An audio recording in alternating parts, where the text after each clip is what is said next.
As we near the end of 2025, we're taking a look back at our favorite stories and the moments that we'll remember from this year. One of those moments was earlier this month. UConn retired Sue Bird's jersey number, so now hangs in the rafters as a permanent part of Gampel's decor. Fox 61's Sean Humphrey spoke with the UConn legend about this big honor. It had been some time since Sue Bird had been in Storrs, but after this moment,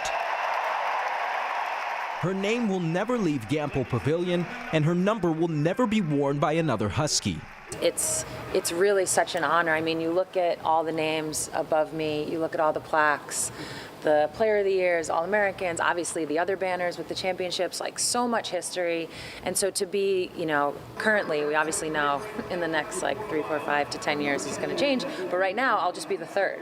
And so to be, with Rebecca, with Swin, being the third player to have their jersey retired in the Hall of Fame, I mean, it's really special. And upon returning to her old stomping grounds, the two-time national champion says reaching the top of the mountain and cutting down the nets isn't what she remembers most. She says it's the little things about college life that come flooding back now. But it really is more about the moments in the locker room, or the dumb stuff we did in our dorm room, the late nights we maybe did or didn't have.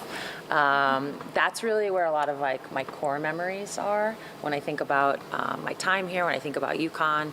But more than anything, it's really a place where I grew up, a place where a lot of who I am as a person and as a player, that foundation was built. And so a lot of the memories are wrapped up in that too. Now, in case you missed it, UConn has become the standard in college basketball. The PA announcer welcomes fans to the basketball capital of the world before home games, and the women's team's 12 titles are the most of any program, men's or women's. But part of the reason Sue Bird's number now hangs in the rafters is because her years at UConn helped build the legs of the beast that became a giant. We weren't a dynasty yet. We weren't fielding questions. I can only imagine players today, the questions they have to field with dynasty talk and legacy talk. Nobody was asking us that stuff. Nobody was asking me what I wanted my UConn legacy to be. That wasn't a thing, right? And then you fast forward, I'm really bad at math, but you fast forward to Stewie's freshman year and she's like, oh, we're gonna win 4 in a row. And that became the new bar. In 2002, Bird was the National Player of the Year, flanked by future Hall of Famer Diana Taurasi and fellow Hall of Famer Swin Cash on a team that went undefeated on its way to a national championship. Coach Gino Auriemma remembers how it all began, with the then New York State Player of the Year choosing Connecticut over dozens of other schools. That decision, for Sue to come to Connecticut